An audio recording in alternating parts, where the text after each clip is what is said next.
So our humanitarian settlement program is basically looking after all the new arrivals in the Geelong area.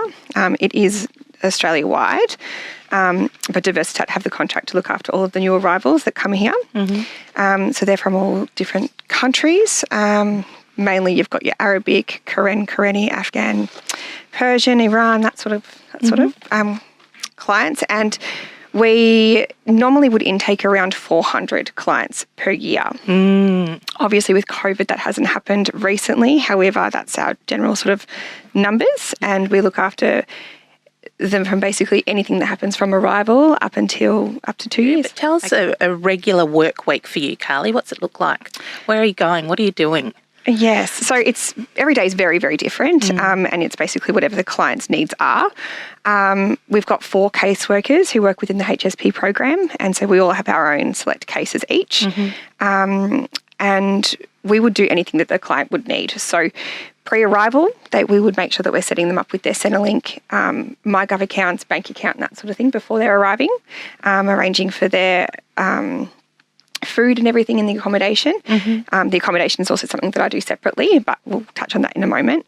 And then we would look after anything from what they need when they arrive. So once they've been put into their short-term accommodation, we would help them with orientation, so assist with certain topics, Australian law and education and housing. We would help them with health appointments and things like that. We can take them to some health appointments, making sure that they're all healthy and getting any sort of medical attention that they would need. Setting up them with English classes, so obviously that's very important.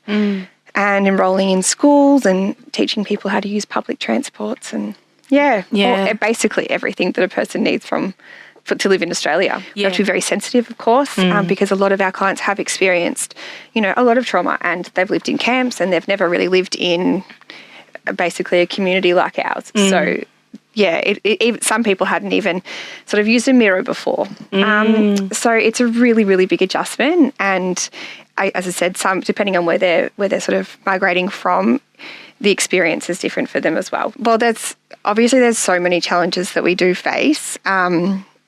Obviously, language is a very big barrier straight up, because it's hard to communicate with someone when you don't speak their language. So having to find bilingual workers all the time can be very tricky. We have a lack of funding as well. So the government obviously provide a certain amount, but the amount it doesn't really cover the work that we do. So that's a big challenge in itself. There's only certain things that we can do. Obviously our clients, as I've touched on before, experience a lot of trauma. So it's working with people with very high needs and trauma. And the general cost of living as well is very difficult when they're coming over and they're basically just popped into a house and living off a Centrelink wage, which, as I'm sure you would know, is very low.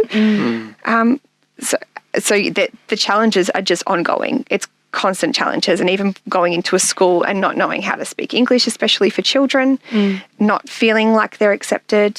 It's overcoming a lot of things, and even just migrating to a new town, as I'm sure you could imagine, is really tricky. So moving to a new country where you don't even speak the same language is tough. And we help them set up a short-term house when they arrive. Diversitat have a number of short-term accommodations that we have available for our new arrivals. Our new arrivals then will go into a short-term accommodation for 28 days. And then in that 28 days, we're supposed to have them moved into long-term accommodation. And so that's also my role, is to help fill out rental applications, liaise with real estate agents, that's really tricky, because agents, they don't have rental history. They don't have, bank accounts with heaps of savings in them. They've probably not lived in, some of them have probably not lived in houses like ours before, so how to maintain those sort of things. And then once they're in their long-term accommodation, it's if they need to move house, or if they need to, organise maintenance and that sort of thing, we would assist with them for that. And setting up utilities, helping arrange their bonds. And basically helping them become more competent when dealing with any kind of real estate agent as well. I've realised that there's a huge need in our communities for agents to be able to work with culturally diverse communities competently. And so what I've found is that a lot of our agents didn't even know how to use interpreters. And with such huge refugee communities in Geelong, it was really important that they knew how to do that. So I've been creating sort of a real estate cultural competency course. Fantastic. Yeah, so we were really lucky. We got some amazing funding from the Geelong Community Foundation last year, and they've enabled us to be able to create this fantastic course that we're offering for free for real estate agents in Geelong. And they can become more culturally aware and culturally competent and feel, like they're able to communicate better when and know what our communities are like.